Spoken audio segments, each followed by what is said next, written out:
Professor Daniel, sa mga nakatutok po sa atin ngayon, kasi ang iniisip kasi nung iba, nakagawa ng kasalanan, may mga namatay because of this child, paano po natin ipapaliwanag sa kanila na pag pumapasok nga po sila sa interventions and rehabilitation, ay hindi naman malaya po itong mga batang ito at yung Mhm, pagdadaanan nila ay hindi kapareho ng mga bata na nasa labas. Paano po natin yun i-explain sa kanila para mas maintindihan ito?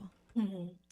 Ayun na nga po 'no, kasi bagamat parang siguro iniisip ng mga tao ang positive sounding ng Bahay Pag-asa at totoo naman na gusto natin na may pag-asa pa, meron pa ring paghiwalay sa mga bata doon sa, tipikal na kinalalakhan ng ibang mga bata at kung ma-imagine nga nila na yung sabi ko kanina, walang cellphone, walang, interaction sa outside world na hindi controlled doon, malaki pa rin yung ano ba, pagdiin na may maling nangyari. Mhm. At hindi kailangan kasi na, um, ano ba, parang yung very, very harsh na parusa para Oo, mapaunawa na mali yung bata 'no. Hmm. Kasi sa totoo lang kung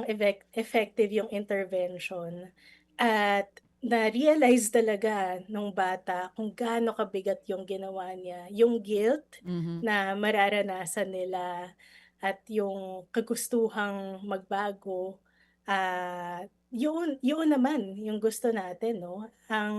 Parang hindi naman helpful na, ibibigay natin sa kanila ay dead end na wala na, parang kriminal na lang sila forever. Yung gusto hmm, natin ay merong ganoong, reparation, merong guilt, and then pagbabago para alam kong hindi mababawi yung mga buhay na nawala 'no, dahil sa aksyon nila, pero yung may pagkakataon pa silang gumawa ng mabuti in the future. Oo. Yun yung hinahabol natin.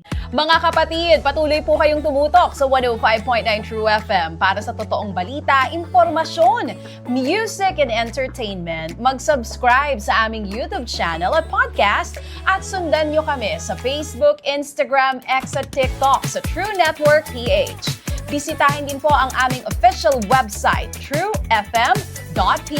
At panoorin din kami sa True TV Signal, Channel 19. Kami po ang 105.9 True FM. Laging true sa'yo, kapatid.